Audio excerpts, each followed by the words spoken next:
आने वाले दिनों में सुप्रीम कोर्ट ने कई ऐसे फैसले दिए हैं जिसकी वजह से या तो उनकी काफी तारीफ हुई है या उन्हें बैकलैश मिला है, पर उनके दो फैसले ऐसे रहे हैं जिससे यूनियन और आम जनता पर काफी असर पड़ा है। अभी जहां सुप्रीम कोर्ट के इलेक्टोरल बॉन्ड जजमेंट से यूनियन के खिलाफ काफी उंगलियां उठ रही है, वहीं सुप्रीम कोर्ट का एक फैसला ऐसा भी है जिससे खुद यूनियन एक समय पर काफी खुश थी। यहाँ हम बात और किसी फैसले की नहीं बल्कि सुप्रीम कोर्ट की 5 जज बेंच के उस फैसले की कर रहे हैं जिससे उन्होंने सेंटर द्वारा आर्टिकल 370 के एब्रोगेशन के फैसले को अपहेल्ड किया था। इस फैसले के बाद देश में एक अलग माहौल दिखने लगा था, जहां लोगों से लेकर पॉलिटिकल लीडर्स और यहां तक कि लीगल फील्ड के ही कई नामी चेहरे जैसे कि senior advocate Kapil Sibal, Prashant Bhushan, late फली एस नरीमन, RF नरीमन और भी कई लोगों ने सुप्रीम कोर्ट की 5 जज बेंच को इस फैसले के लिए खूब फटकारा था। अब आपके मन में सवाल ये पैदा हो रहा होगा कि भला हम दिसंबर में दिए गए इस फैसले को आज डिस्कस क्यों कर रहे हैं, पर बात ऐसी है कि इस आर्टिकल से ही जुड़ा हुआ ऐसा एक पेचीदा केस सुप्रीम कोर्ट में जस्टिसेस अभय S ओक और उज्जवल भुवन की बेंच के सामने आ पहुंचा है,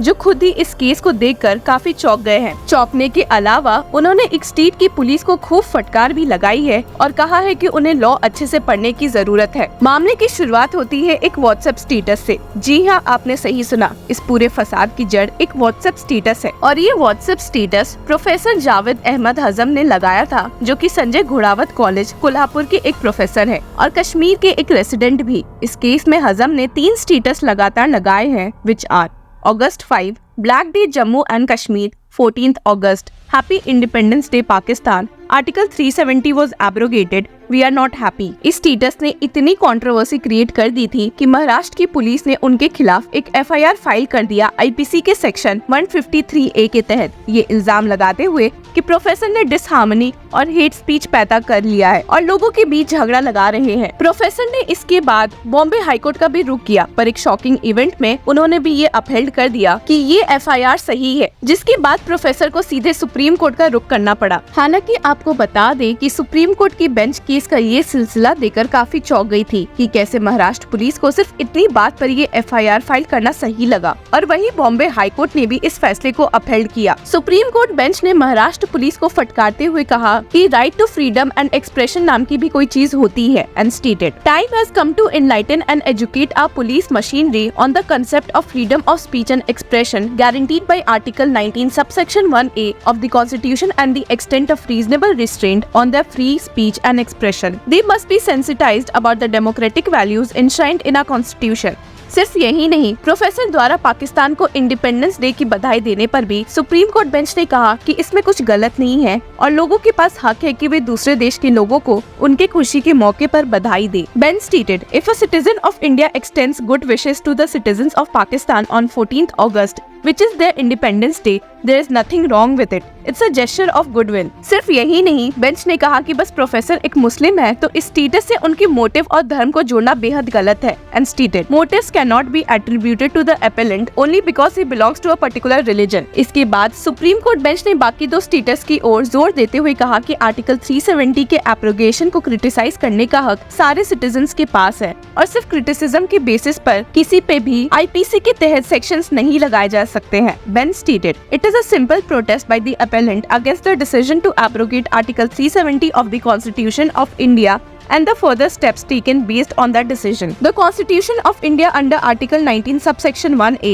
guarantees freedom of speech and expression. Under the said guarantee, every citizen has the right to offer criticism of the action of abrogation of Article 370 or for that matter every decision of the state. He has the right to say he is unhappy with any decision of the state. आगे supreme court bench ने Bombay high court के reasoning पर भी सवाल उठाया कि भला किस लॉजिक से उन्होंने इस FIR को अपहेल्ड किया है। आपको बता दें कि बॉम्बे हाई कोर्ट ने पाकिस्तान को इंडिपेंडेंस डे विश करने वाले स्टेटस पर कोई एतराज नहीं जताया था, लेकिन उन्हें भी बाकी 2 स्टेटस प्रोफेसर के सही नहीं लगे। Bombay high court was of the view that the other 2 WhatsApp status updates regarding article 370 were objectionable and will attract section 153A IPC, और जिसकी वजह से ही उन्होंने प्रोफेसर की प्ली को डिसमिस कर दिया था। बॉम्बे हाई कोर्ट ने एक लॉजिक इस मामले में ये लगाया था कि कोई भी वीक माइंडेड पर्सन जो जल्दी इन्फ्लुएंस हो सकता है, इस स्टेटस को देखकर इमोशनल हो सकता है, जिससे राइट्स जैसी स्थिति पैदा हो सकती सकती है। हालांकि सुप्रीम कोर्ट बेंच को बॉम्बे हाई कोर्ट का यही रीजनिंग बिल्कुल पसंद नहीं आया, जिसे फटकारते हुए उन्होंने कहा है कि वीक माइंड से ज्यादा रीजनेबल माइंड वाले लोगों पर फोकस करने की जरूरत है and stated, "We cannot apply the standards of people with weak and vacillating minds.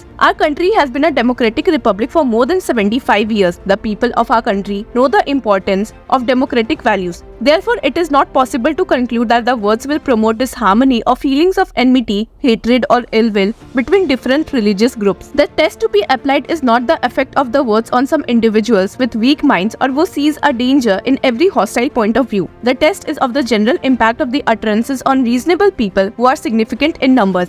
Merely because a few individuals may develop hatred or ill will, it will not be sufficient to attract clause A of subsection 1 of section 153A of the IPC." आपको बता दें कि hearing के शुरुआत में ही supreme court ने कुछ judgements पर फोकस किया, such as Manzar Sayeed Khan versus state of Maharashtra and another 2007, Ramesh versus union of India 1988 and Patricia Mukhim versus state of Meghalaya and others 2021, जो कि इस बात पर जोर देता है कि सोसाइटी में राइट्स डिसहार्मनी पैदा करने के लिए इंटेंशन की जांच करना भी काफी जरूरी है। The bench stated, "The alleged objectionable words or expressions used by the appellant on its plain reading cannot promote disharmony or feelings of enmity, hatred or ill will between different religious, racial, language or religious groups or caste or communities. This is an expression of his individual view and his reaction to the abrogation of Article 370 of the Constitution of India. It does not reflect any intention to do something which is prohibited under Section 153A. At best, it is a protest which is a part of his freedom of speech and expression guaranteed by Article 19 subsection 1A। जिसके साथ ही supreme court bench ने इस मामले में professor के खिलाफ criminal cases को quash करके उन्हें रिहा कर दिया। आए दिन सुप्रीम कोर्ट में ऐसे पेचीदा केसेस आते रहते हैं, पर सुप्रीम कोर्ट कॉन्स्टिट्यूशन के हर रूल और लॉ से अबाइड करती है। इस मामले में आपकी क्या राय है? Do let us know in the comment section. And till then keep following law chakra.